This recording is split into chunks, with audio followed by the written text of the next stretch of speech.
Well, let's use the boys to speculate and talk about narcissism. Not to oversimplify it, I mean, it was actually very difficult and very messy.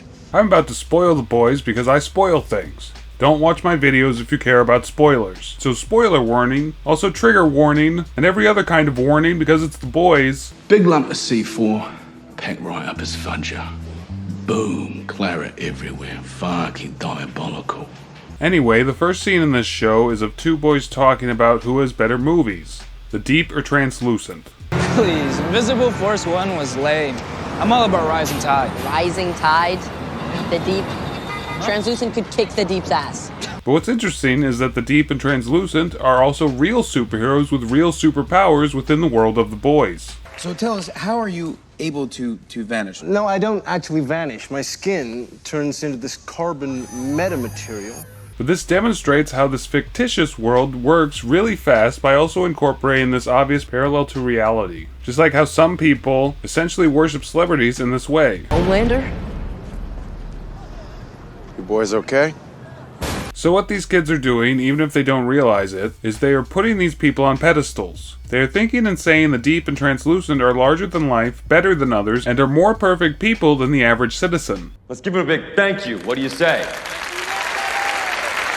My point is that this is exactly what narcissists want their victims to do for them, is to put them on pedestals and treat them like they're better than other people. This is what narcissists do to themselves, and if they get others to do this for them, it only confirms and feeds the narcissist tons of supply. Gods are pure, and they're perfect, and they're above it all. In The Boys, the media paints celebrities exactly that way, as if they are some kind of perfect being, right up until that celebrity does something to prove themselves anything other than perfect. Then the media portrays them like they're some kind of monster just for making mistakes and being a human being, something that is very hard for some celebrities to bounce back from. Are you serious? There is no fucking way you're coming back. It's not just that either, but the media paints them like they've been a fraud the whole time. Like all the celebrities' good qualities were a lie, and the truth is all of their bad qualities now. This is going from a golden child to a scapegoat on a national scale, by the way. It's my fucking shoulder.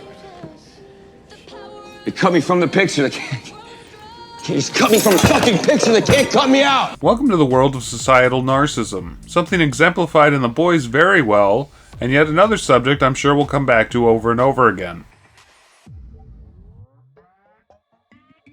Let's completely skip over Huey's tragic backstory and move to the introduction of Starlight. I can't stop.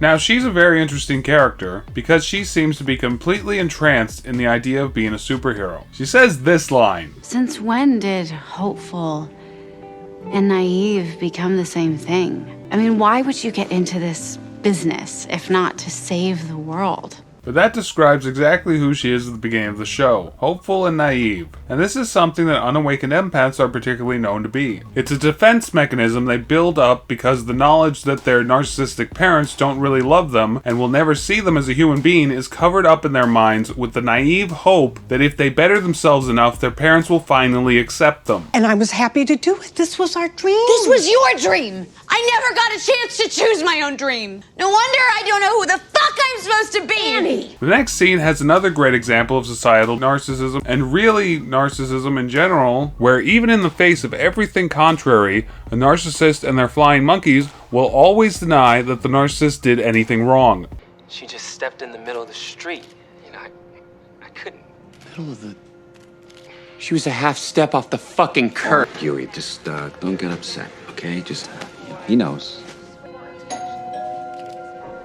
After this, Oh, Annie. I'm hungry. it's immediately clear that Annie's mom is the narcissist and Annie is her golden child. But this is a rare occurrence where the golden child actually becomes an empath. That's because Starlight grew up actually believing all the bullshit her mom was filling her head with. It made her, as I already mentioned, hopeful but naive. But even with her golden child, Anne is still very devaluing of her daughter, and Starlight does nothing but comply because that's how she learned to deal with this growing up, knowing that if she ever slips out of the spotlight, her mother would stop loving her. You see, narcissist love is conditional. They only love you if you're making them look good in some way. If you aren't, then you are worthless in their eyes. Next scene. You want to make this right. What happened to Robin? But you can't. Huey's covert narcissist father devalues and belittles Huey, first passive-aggressively, then regular-aggressively. You can't do this. Why not, Dad? You don't have the fight. You never have. But what he's doing is projecting onto Huey his own lack of self-worth. Something Huey has probably been subjected to his entire life because narcissists can and will not accept the blame for anything negative, even if it's something like this, where it's obviously nobody else's fault, except for his father's. They project themselves onto everyone around them anyway, projecting a negative trait, such as Huey's father is doing here, onto his son and then blaming and devaluing him for having that trait, even though it's something that his father has. This is very common among all narcissists. Whatever it is, the narcissist will never be to blame, no matter how much it's actually their fault. A world without crime, with liberty and justice for all. The problem with societal narcissism is it's no longer about the individual. It's about the brand that person produces. It becomes more about being in the spotlight than it is about producing good deeds. It becomes more about highlighting the people who are agreeing with you than it is about telling people the truth. The truth becomes more like speculation anyway due to the excessive magical thinking.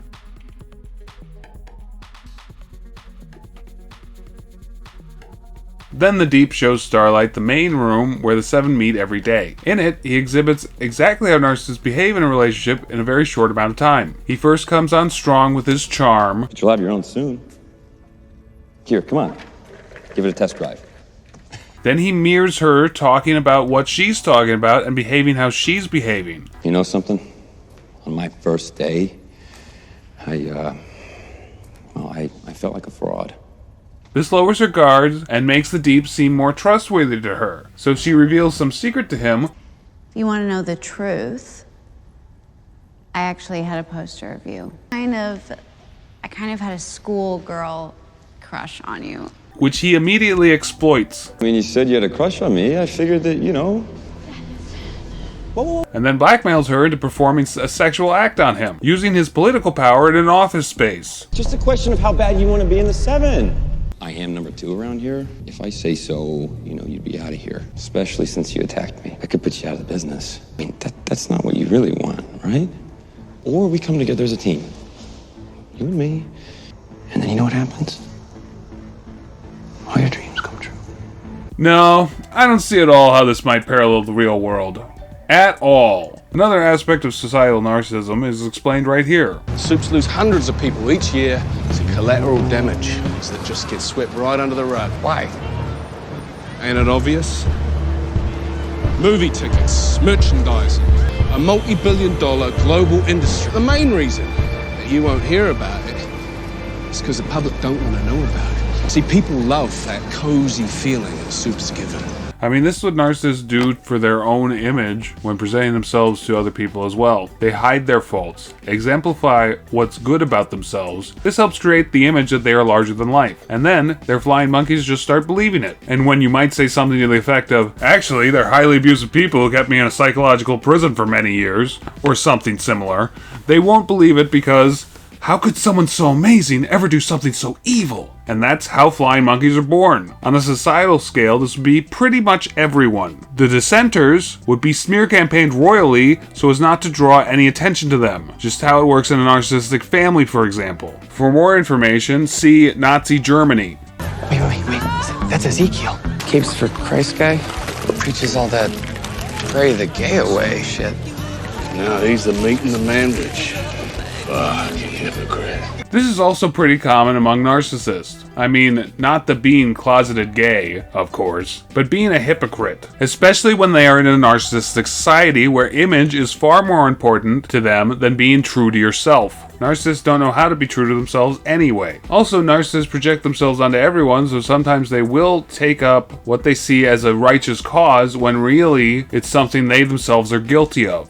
This is because they legitimately think it's something everyone is guilty of as well. If the narcissist does it, everyone must do it, or at least wish they could be doing it, and are very jealous of the narcissist for being able to do such a thing, whatever that thing might be. Come hell or high water, the narcissist only knows their own perspective and can't be bothered to learn anyone else's. Something the narcissist will never do is see through someone else's eyes. I ran so fast through this bitch that I had swallowed one of her molars. You're laughing.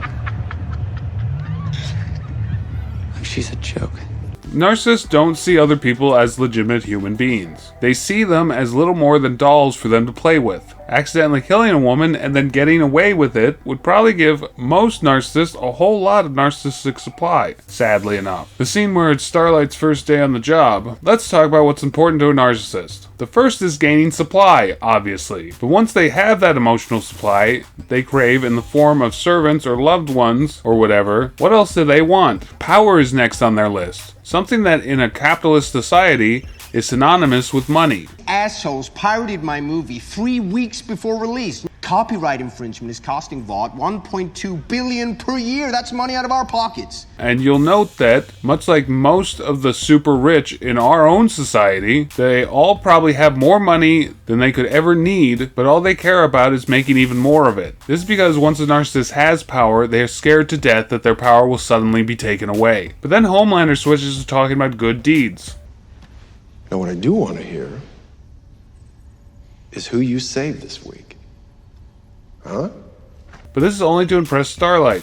This is because the other second most important thing to a narcissist is their reputation. It's tied with power, you see. But how they appear to others will always be more important than who they actually are. But narcissists secretly know they're really horrible people deep down. Even if they're projecting this horribleness onto others all the time, they still know that as long as other people can believe in their false projected self-image, then that person will willingly be a flying monkey and therefore under that narcissist's control. However, narcissists will rule tyrannically through fear if it suits them. If you don't adhere to them willingly, they will force you to in any way they can get away with. That's it for today. I'm kind of hit or miss on having a schedule, so see ya whenever.